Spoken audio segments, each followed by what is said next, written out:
श्रीमद् भागवत के अष्टम स्कंद के तृतीय अध्याय में वर्णित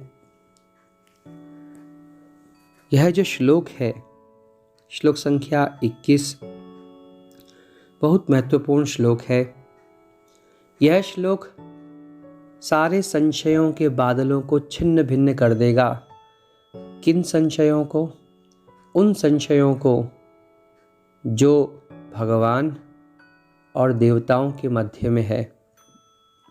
यहाँ गजेंद्र ने नारायण, कृष्ण, वासुदेव इत्यादि नाम नहीं लिए। उन्होंने केवल ये बात बोली, तम अक्षरम ब्रह्म परम परेशम अव्यक्तम आध्यात्मिक योग गम्यम। जो अविनाशी है, सर्वशक्तिमान है, अव्यक्त है, इंद्रियातीत है और अत्यंत सूक्ष्म है। यानी कि गजेंद्र उन्हें भगवान कह रहे हैं जिनमें ये सब गुण है।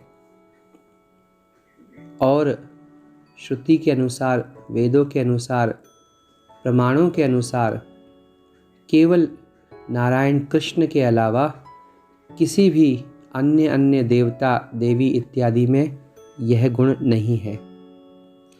यहाँ यह श्लोक साफ रूप से इस भेद को स्पष्ट कर रहा है कि भगवान कौन है और देवता किसे कहते हैं, जगत का मालिक कौन है, सर्वशक्तिमान कौन है।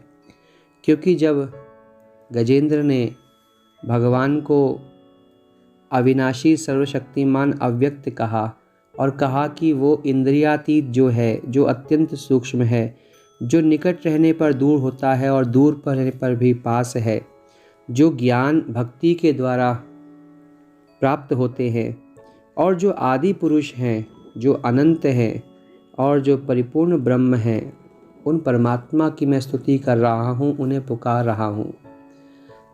यहाँ गजेंद्र ने किसी का नाम नहीं लिया और सभी ने गजेंद्र की स्थिति सुनी।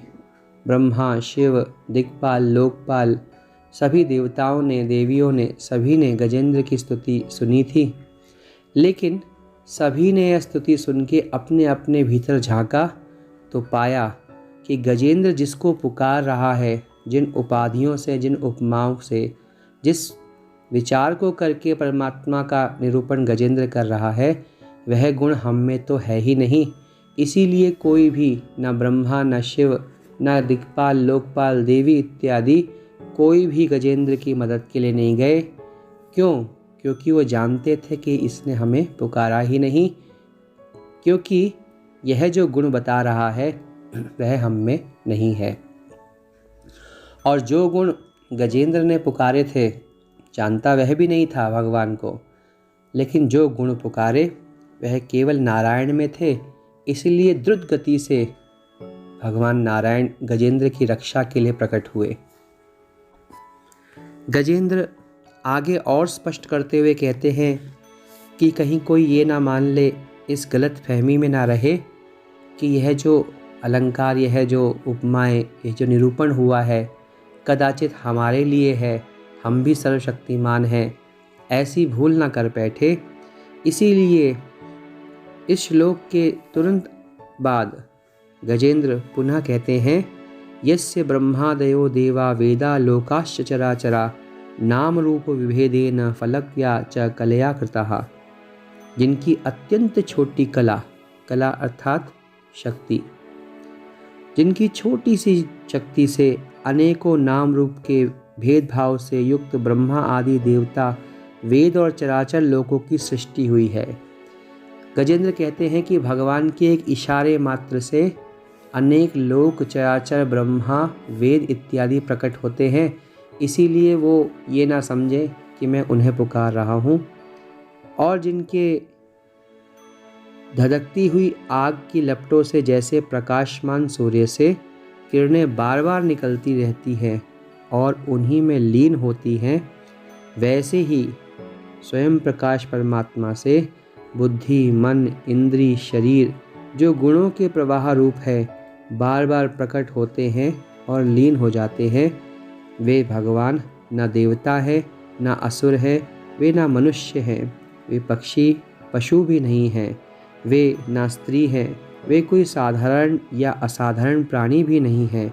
न वे गुण है, न कर्म है, न कार्य है और ना तो ही कारण है। सबका निषेध हो जाने पर जो कुछ बचा रहता है वही उनका स्वरूप है। वे सभी सब कुछ है। वे ही परमात्मा मेरे उद्धार के लिए प्रकट हो जाए। बहुत सुंदर स्तुति है गजेंद्र के द्वारा, ये सीखने लायक बहुत सुंदर यहाँ कहा गया।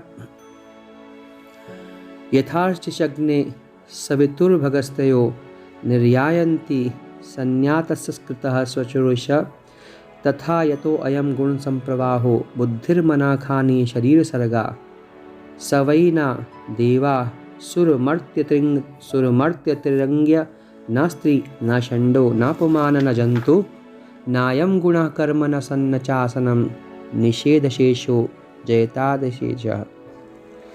भगवान के विषय में केवल यह गुण परिलक्षित होते हैं, प्रकट होते हैं। एकमात्र भगवान कृष्ण नारायण ही ऐसे हैं जो इन सभी गुणों से युक्त हैं। इसीलिए यहाँ इन श्लोकों में भगवान कौन है यह समझने के लिए पर्याप्त ज्ञान है, जो एक जड़ हाथी के द्वारा, गजेंद्र के द्वारा हमें दिया गया।